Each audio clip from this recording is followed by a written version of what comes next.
मेरे प्रिय छात्रों एवं छात्राओं, आशा करता हूं कि तुम सभी स्वस्थ एवं प्रसन्न होगे। आज के इस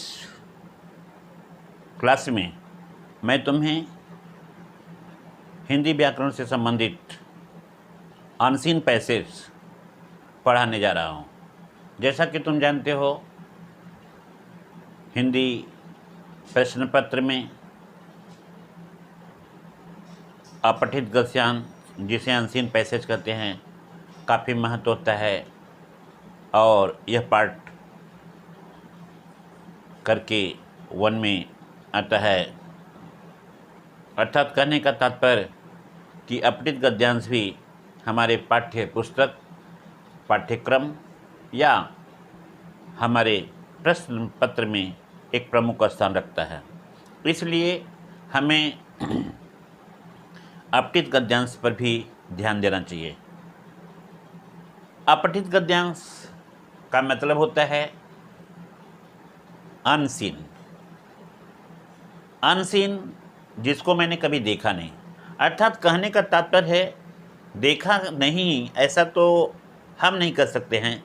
यहाँ देखा नहीं या पढ़ा नहीं, इसका तात्पर्य यह होता है कि जो हमारे सिलेबस में, जो हमारे पाठ्यक्रम में, चाहे वह हिंदी गद्य हो या हिंदी पद्य हो, वह उसमें नहीं मैंने पढ़ा, अन्य कहीं पढ़ा, किसी अन्य क्लास में पढ़ा या पेपर में पढ़ा या नहीं पढ़ा। यहाँ कहने का तात्पर्य यही है कि जो हमारे पाठ्यक्रम में नहीं रहता है और तब भी एक शॉर्ट स्टोरी करके वह हमको देता है, हम उसे पढ़ते हैं और पढ़ करके उसमें पूछे गए प्रश्नों के सटीक उत्तर हम देने का प्रयास करते हैं। हाँ, ये ज़रूर है कि अनसीन पैसेज को पढ़ते समय हमें ध्यान देना चाहिए, पैसेज को मन लगा करके पढ़ना चाहिए, सही ढंग से पढ़ना चाहिए, उस पर विचार करना चाहिए और फिर अपने मन मुताबिक उसे आंसर देना। कोई ज़रूरी नहीं है कि तुम उसी की भाषा में उस आंसर को दो, क्योंकि उसकी भाषा में तुम दोगे तो या तो प्रश्न का उत्तर तुम्हारा बहुत ही संक्षिप्त होगा, या तो तुम आंसर उसमें से ढूंढ करके लिखते हो तो सही ढंग से आंसर नहीं मिल पाएगा, तो तुम थोड़ा ज़्यादा ही लिख दोगे। तो इस तरह से ये सब बातों से बचने के लिए, ऐसे अशुद्धियों और ऐसे गलत उत्तर को लिखने से अच्छा ये होता है कि हम स्टोरी को, चाहे वह कविता की हो, चाहे कहानी की हो, चाहे जिस तरह की हो, हम ठीक से पढ़ते हैं और पढ़ करके उनके प्रश्नों पर विचार करके आंसर देते हैं। अब यहाँ पे मैं जो अनसीन पैसेज पढ़ने जा रहा हूँ, वह तुम्हारा हमारे देश के महान राजा अशोक के विषय में है। ध्यान देना, अशोक हमारे देश के एक सम्राटों में अच्छे सम्राट कहे जाते हैं, जिन्होंने पूरे देश पर अधिकार कर लिया था, सिर्फ कलिंग बाकी था। कलिंग कहाँ है ऐसा जानते हो?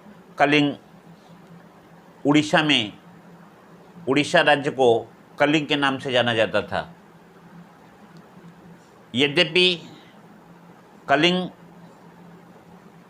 युद्धभूमि में सम्राट अशोक नहीं गए, लेकिन फिर भी उनकी सेनाओं ने युद्धभूमि में अपने अच्छे कला प्रदर्शन से, अपनी वीरता से कलिंग राज्य पर विजय प्राप्त किया। यह बात जब राजा को मालूम हुई तो राजा बहुत प्रसन्न हुए, अर्थात अशोक सम्राट बहुत प्रसन्न हुए। ध्यान देना, कलिंग के राजा मारे गए, कलिंग का राजकुमार मारा गया। कलिंग की जो राजकुमारी थी वह किसी तरह से अपनी जान को बचा करके एक भिक्षुणी बन करके, भिक्षुणी मतलब सन्यासी का रूप धारण, सन्यासी स्त्री का धारण रूप करके और गीत को गाती हुई वह जो है सम्राट अशोक के राज्य में गांव-गांव, गली-गली घूम करके जो है अपनी गीत को सुनाने लगे। जब अशोक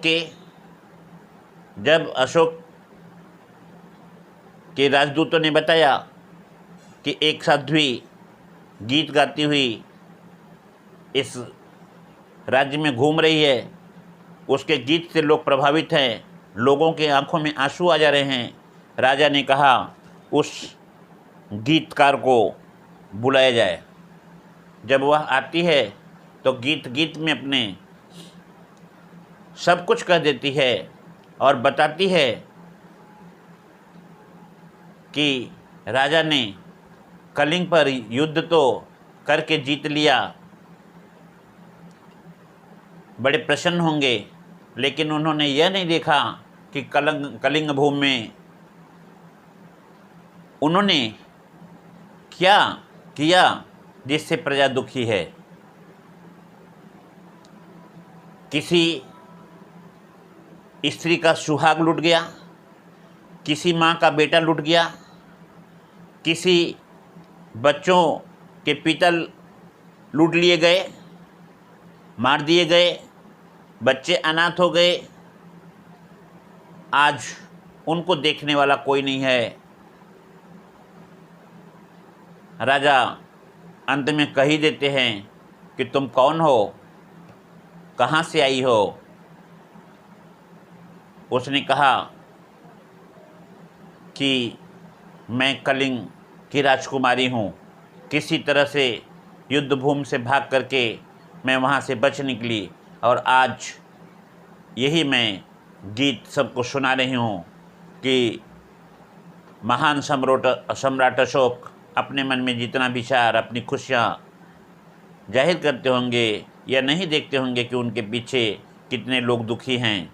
सम्राट अशोक उसके बातों से प्रभावित होते हैं और युद्ध भूमि में जाकर के देखते हैं कि कोई स्त्री रो रही है, तो कोई माँ रो रही है, तो कोई बेटा रो रहा है, तो कोई बेटी रो रही है, कोई बाप अपने बेटे के लिए रो रहा है। सारा कलिंग खून से लथपथ है युद्ध भूमि। राजा को बहुत दुख होता है। राजा कहते हैं कि अब मैं तो तुम्हें क्या बोलूं, तुम्हें क्या दूं, मैं तो तुम्हें कुछ देना चाहता हूं। उसने कहा आप सम्राट अशोक हैं, सम्राट हैं, लेकिन आपको मेरे देने के लिए आपके पास कुछ नहीं है। तो राजा ने कहा क्या कह रही हो तुम, मैं सम्राट हूँ, तुम जो मांगो मैं दे सकता हूँ। उसने कहा तुम मेरे पिता को दे सकते हो, तुम मेरे भाई को दे सकते हो। सम्राट अशोक ने कहा मैं तुम्हारा पिता तो वापस नहीं कर सकता हूँ, लेकिन हाँ मैं तुम्हारे भाई का हत्यारा हूँ, तो मैं तुम्हें अपना बहन बनाता हूँ और तुम्हारे लिए मैं तुम्हारा भाई बनता हूँ, मैं इतना कर सकता हूँ। राजकुमारी के मन में खुशियाँ आती है। तब वह उनसे कहती है कुछ तो ठीक है, अब बोलो तुम्हारे मन में क्या है। उन्होंने कहा कि मैं क्या करूं। उन्होंने कहा यह राजतंत्र है, राजतंत्र राजधर्म में लोग रह करके यह नहीं सोचते हैं कि युद्ध भूमि का या युद्ध भूमि में युद्ध का क्या परिणाम होगा। लोग खुश होते हैं कम, लेकिन दुखी बहुत होते हैं, इसलिए युद्ध नहीं होना चाहिए। राजा उसकी बातों को मान करके युद्ध भूमि से बाहर आता है और बौद्ध धर्म को ग्रहण करता है और उसके साथ सारा जीवन बहन के रूप में बिताता है। अपने बच्चों को वह यह संदेश दे करके कि बौद्ध धर्म का पालन होना चाहिए, बौद्ध धर्म का विस्तार होना चाहिए, देश प्रदेश घूमता रहता है। आगे मैं थोड़ा सा स्टोरी और बताता हूँ, ध्यान देना।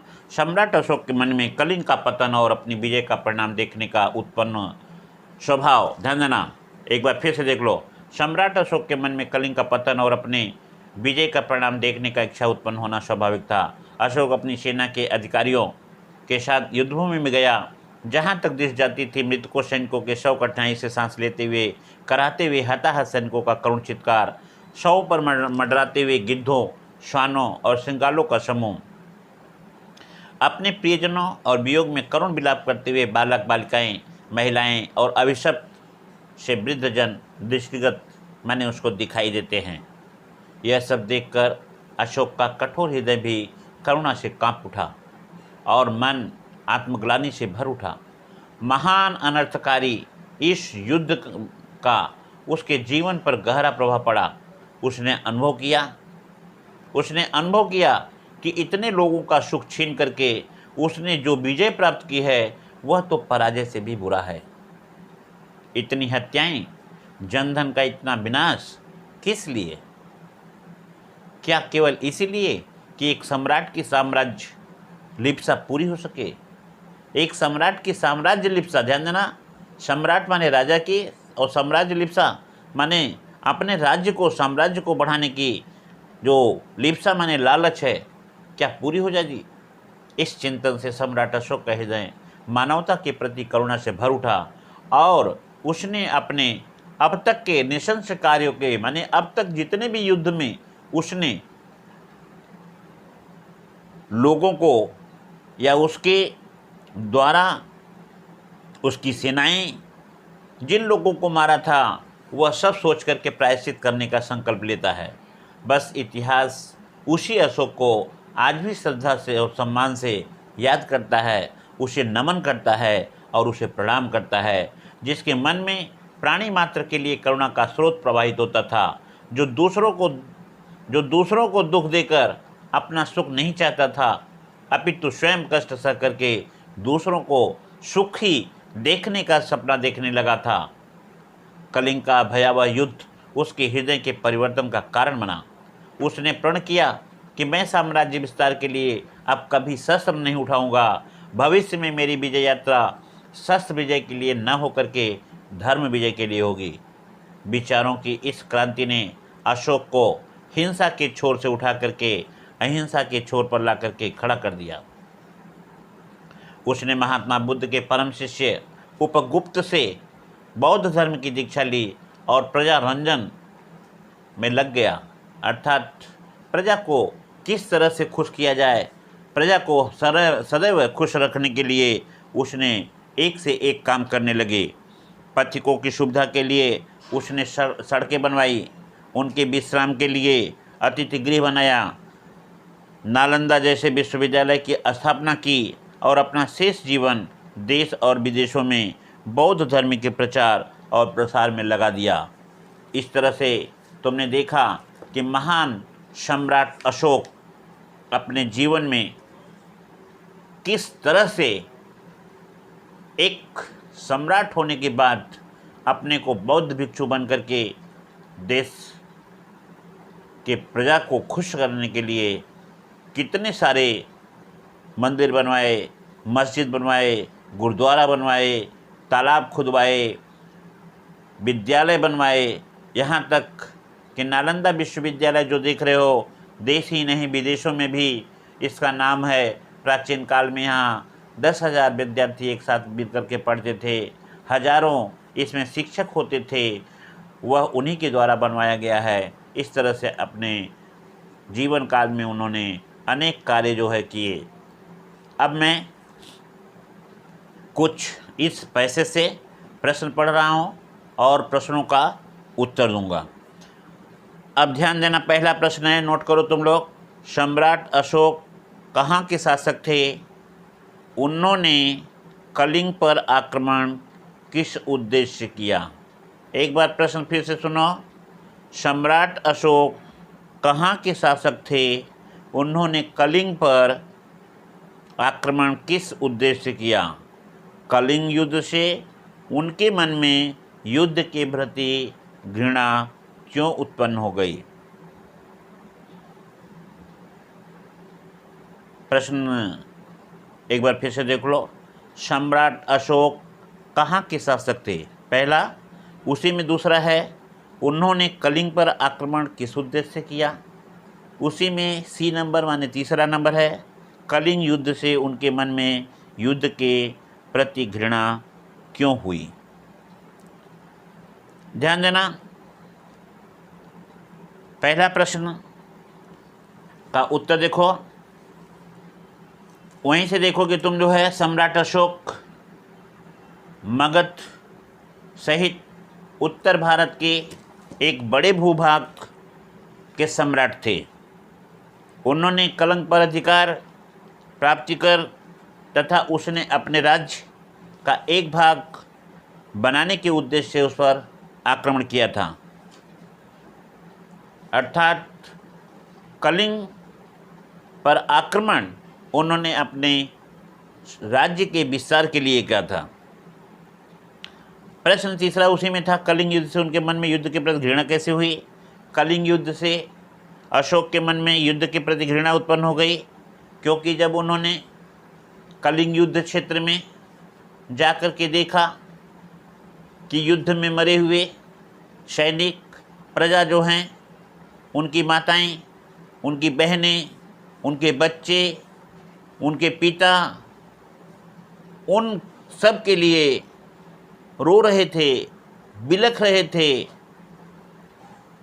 और उन शवों पर कुत्ते, गिद्ध अपना अधिकार जमाए हुए थे।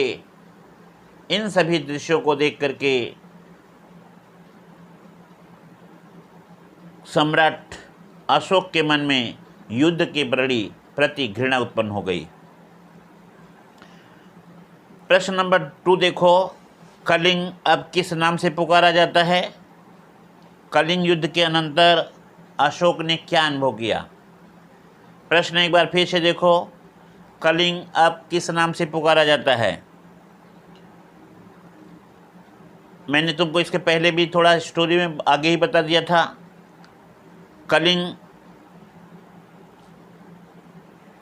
कलिंग अब उड़ीसा के नाम से पुकारा जाता है। जो कलिंग युद्ध क्षेत्र था या कलिंग जो था राज्य, आज उड़ीसा के नाम से जाना जाता है। उड़ीसा, ध्यान देना, तुम्हारा बंगाल के दक्षिण और थोड़े पश्चिम के रूप में लेकर के है, जो बंगाल की खाड़ी के तटवर्ती क्षेत्र में माना जाता है।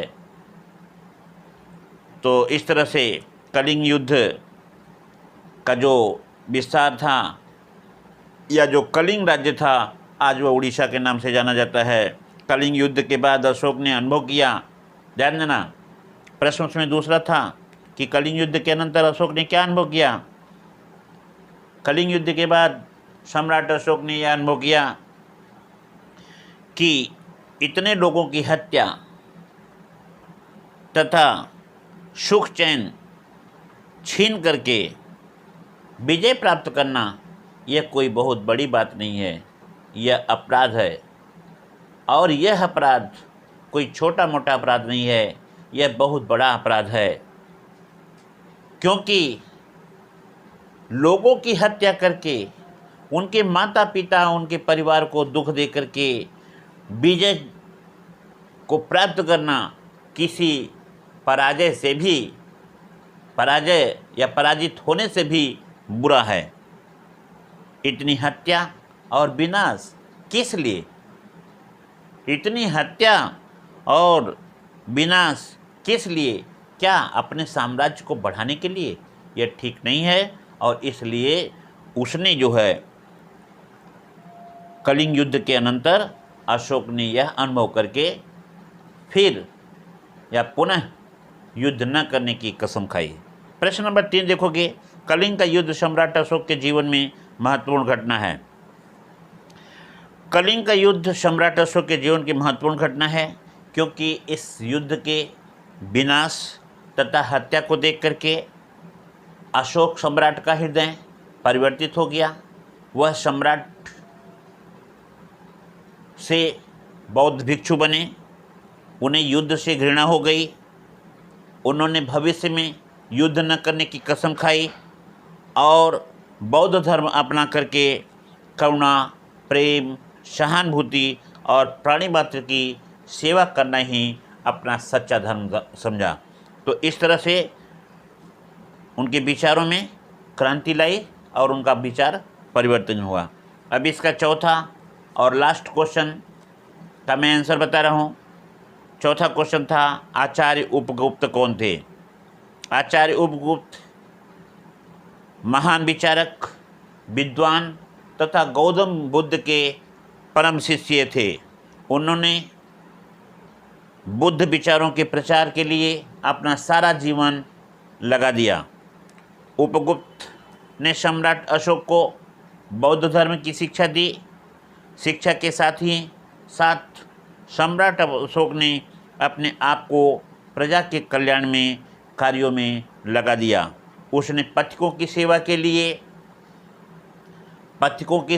लिए उसने जलाशय का निर्माण कराया, कुआं खुदवाया, पंप लगवाया, अतिथि विश्राम गृह बनवाया, बहुत सारे छोटे से लेकर के बड़े विद्यालय, यहाँ तक कि विश्व प्रसिद्ध पटना में नालंदा विश्वविद्यालय बनवाए।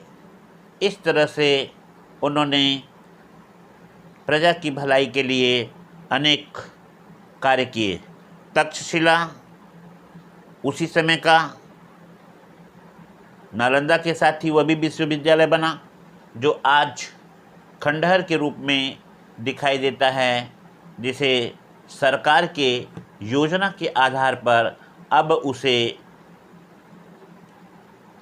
आव्रजकों के लिए अर्थात अब उसको पुनः बनवाया जाएगा और पर्यटक केंद्र के रूप में उसका विस्तार किया जाएगा।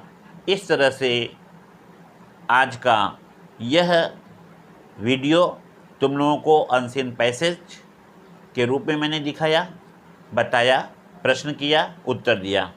अब अपने मैं इस अनसीन पैसेज को यहीं पे विराम देता हूँ। अगले बार फिर किसी और रूप में मैं तुम्हें दिखाई दूँगा। तब तक के लिए धन्यवाद।